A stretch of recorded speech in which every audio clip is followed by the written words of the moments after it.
Hello everyone, this is Carrie for Redesign with Prima. Today I'm going to share a tray makeover. I had painted this tray previously, but it had seen a lot of use and it was looking tired, so it needed a fresh update. I loved how it looked, but it's time for something new. Here's a little box that I had painted prior and I wanted it to match. So here's what I did using Redesign products that I think you're gonna love. This tray was sealed when I painted it the first time, so I can go over it with my chalk finish paint. This is called Teacup Green, and it's like a duck egg blue. It's really, really pretty, and as you know by now, that's one of my favorite colors. So I'm going to go ahead and give it a fresh coat of paint. I actually added 2 coats. Next, I'm going to cover up the bottom of the tray with heavy gesso. Heavy gesso should be in your arsenal of tools if you're a DIYer or crafter, because it literally is one of the best primers out there. You can use it for glass and painted surfaces, and it just gets it ready. Now, I didn't really need to prime the surface, but I'm going to decoupage. And in order for that decoupage paper to pop, I need my background to be white. And the stamped images were a little bit raised, so I wanted the heavy gesso to make it an even layer. And there it is. And it just took 1 coat of heavy gesso.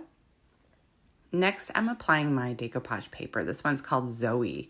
This is a classic decoupage decor tissue paper that we came out with. And it has beautiful script. And I'm using my 3D gloss gel from the Finnabair collection to apply the paper. And I'm adding a really generous coat of this gel, and it will go into the tissue paper so beautifully. But I am struggling with the wind here, so my apologies for my arm being in the way. And I'm trying to smooth it out here, which is fine. And then I go back in the corners and the edges and add more. It's very important that those pieces or those areas are glued down very, very well so that you don't run into any issues later. And I just smooth it out. Now, this is an older decoupage decor tissue paper we came out with, so it came in 2 pieces. The new ones we have now come in 1 solid piece, but it's fine. It's easy to line up, really. I just cut it to size of the tray, and I'm applying the second piece here and lining it up and being very careful and, you know, doing the best I can to line it up. And I don't mind that the edges aren't perfect, because I will show you how to clean up those edges in just a little bit. And now I'm going over the top of the paper with more of my 3D gloss gel, which I am running out of here, as you can see. And I'm squeezing out every little last bit that I can. But it works perfectly to not only adhere the paper, but seal it as well. There you have it. It looks perfect. Now I'm coming in with a very sharp craft knife, and I'm just cleaning up those edges very carefully. So I'm just tilting my knife in the corner so that I don't scratch the paint, and I can get off as much of that extra paper as I can. And you can see it comes off very easily. And then I blend the edges of the paper. This is going to be a very shabby chic kind of rustic look, so don't mind adding the extra paint to the edges. And I'm just wiping some of it back with a baby wipe.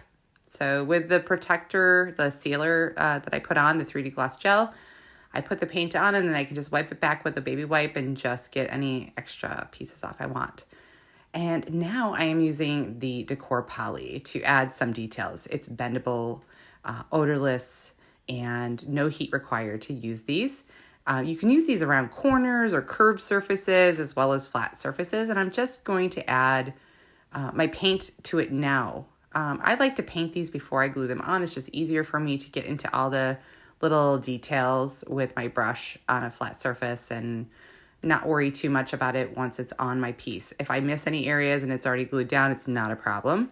This is just a personal preference. So you can see there's all those little tiny details at the very end. So I just like to get in there on the sides with my brush. And there you have it. I did 4 because I am going to add this design to both sides of my tray. And here I'm just kind of laying it out to see how I want it to look. I can use it either way.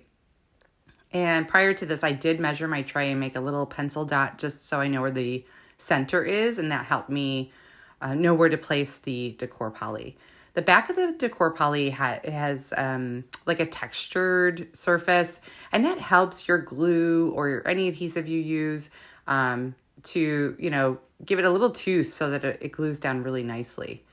And I just smooth out my wood glue because this is a wood tray, so I'm using wood glue. And I get them exactly where I want, and there we have it. Oh, I think it looks so beautiful.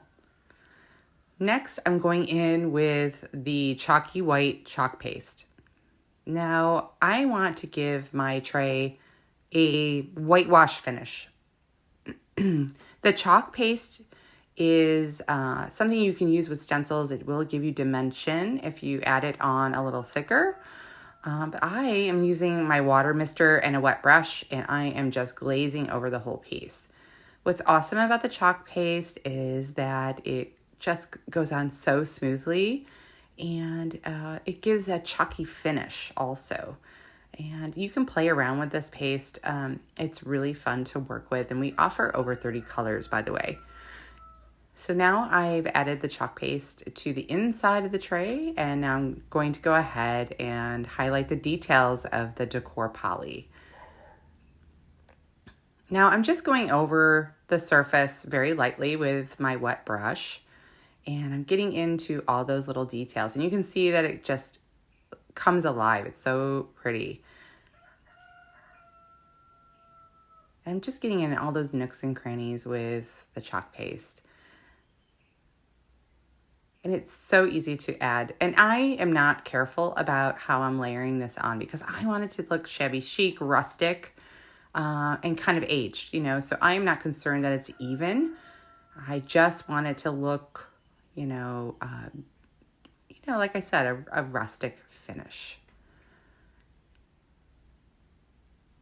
And you just want to dab in all those little areas, but it's not too important because I do go in with a second layer.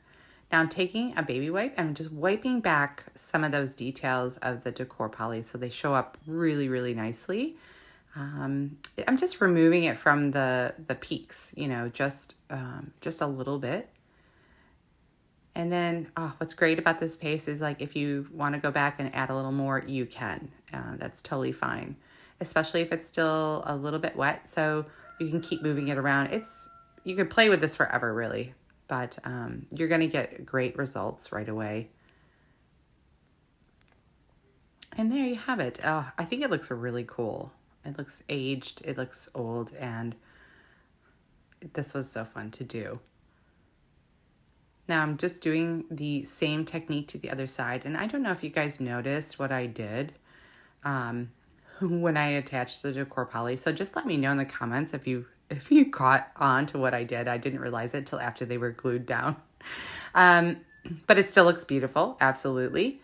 And the chalk paste dries very quickly also, by the way. Even if you use it with a water mister, you can just keep going with it and play with it. Now I am applying a second layer here, and this time I'm only wetting my brush. And I'm going around the whole piece, just crisscross, like one direction, the other direction. And then I go in with that baby wipe once again, and then just smooth it out. So this second layer is not necessary, but I wanted it to have a little bit more of an uneven finish. That's what I was going for. And so you can see I'm taking the brush, going in different directions, back and forth, up and down, and then I smooth it out with that baby wipe. And I just love how that looks.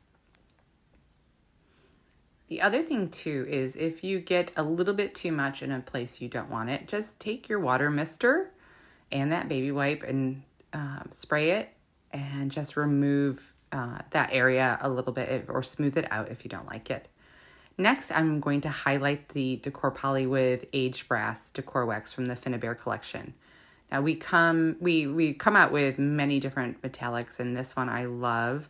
We have gold, silver, patinas, all kinds.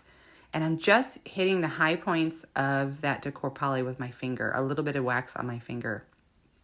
The wax does come in tubes now, but this is my my older can, and I'm just going to keep using it until I run out.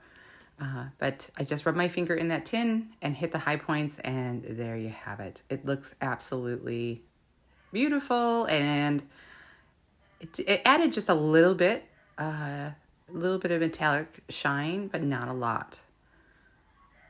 And here are the finished pieces. So there's my original box, and then this is my new tray, and I just love it. I think this would make a beautiful centerpiece on your table. Hold all your trinkets in your bedroom, maybe on your dresser. And if you have any questions about what we did today, please leave them in the comments. We will have all the products I used in the description as well. Please stay tuned for more DIYs by Redesign with Prima, and follow and subscribe to stay up to date on what we come out with next. Thank you.